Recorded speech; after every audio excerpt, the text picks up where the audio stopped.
Hello दोस्तों, आप सभी का वेलकम है प्रीमियम कोचिंग में।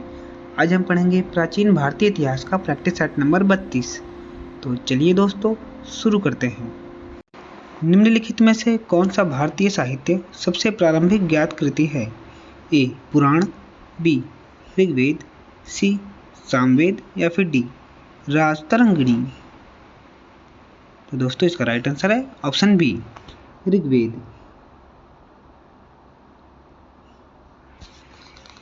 कौन सा भारतीय साहित्य वैदिक संस्कृत में लिखे गए 1028 भजनों का संग्रह है? ए. ऋग्वेद, बी. सामवेद, सी.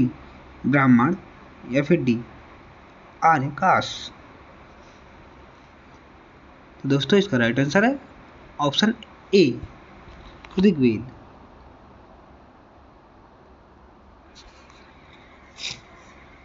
आर्यिकाओं के बारे में कौन सा कथन सही है? पहला, यह जंगल का एक ग्रंथ है जो ब्राह्मणों की दार्शनिक चर्चाओं में रहते हुए अनुष्ठानों की व्याख्या करता है। दूसरा, वे ब्राह्मणों के कर्मकांडीय प्रतीकवाद और उपनिषदों के दार्शनिक पहलुओं के बीच बदलाव को दर्ज करते हैं। कोड ए, केवल एक सही है, बी. केवल दूसरा सही है, सी. पहला और दूसरा दोनों सही है या फिर डी. ना तो एक और ना ही दो सही हैं। तो दोस्तों इसका राइट आंसर है ऑप्शन सी, एक और दो दोनों सही हैं।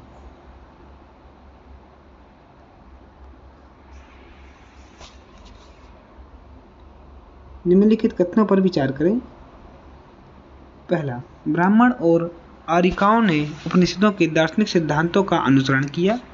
दूसरा, ब्राह्मण ग्रंथों के वैदिक साहित्य और निर्देशों के बारे में विस्तृत विवरण शामिल हैं। प्राचीन भारतीय साहित्य के बारे में कौन सा कथन सही है? ए. केवल पहला, बी. केवल दूसरा, सी. पहला और दूसरा दोनों या फिर डी. ना तो पहला और ना ही दूसरा। तो दोस्तों इसका राइट आंसर है ऑप्शन सी, पहला और दूसरा दोनों सही है।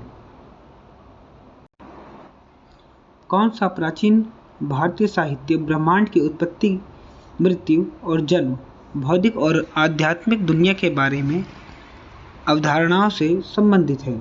ए. ऋग्वेद, बी. अथर्ववेद, सी. आर्यकांश या फिर डी. उपनिषद। तो दोस्तों इसका राइट आंसर है ऑप्शन डी, उपनिषद।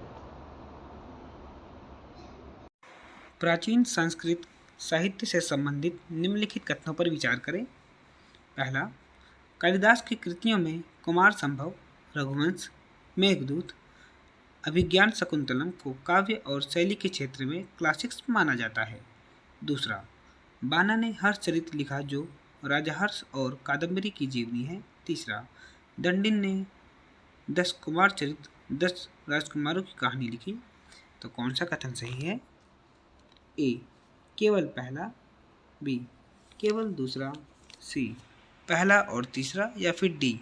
उपरोक्त सभी। तो दोस्तों इसका राइट आंसर है ऑप्शन डी, उपरोक्त सभी। दक्षिण भारतीय साहित्य के बारे में निम्नलिखित में से कौन सा कथन सही है? ए. दक्षिणी भारत में प्राचीन भारतीय रचनाएं 4 द्रविड़ भाषाओं में लिखी गई जिन्होंने अपनी लिपि और साहित्य विकसित किया। ये है तमिल, तेलुगु, कन्नड़, मलयालम। बी. तमिल साहित्य सबसे पुराना है जिसका इतिहास ईसाई युग की प्रारंभिक शताब्दियों से है।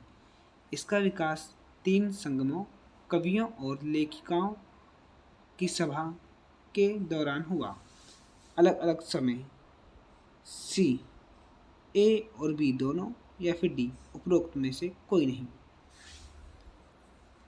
तो दोस्तों इसका राइट आंसर है ऑप्शन सी, ए और बी दोनों ही सही है दोस्तों इसमें। नेक्स्ट, निम्नलिखित में से किसने कुरल लिखा जो जीवन और धर्म के कई पहलुओं से संबंधित है? ए. तिरुवल्लुवर, बी. अयक्कर, सी. शंकराचार्य या फिर डी. ऋषि अगस्त्य।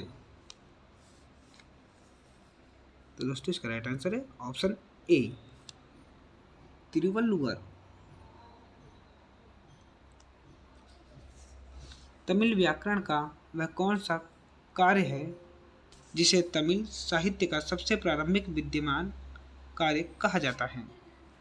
ए टोलकाप्पियम, बी पतिनेन मेल कन्नकू, सी पतिनेंकिल कनक्कू, या फिर डी उपरोक्त में से कोई नहीं।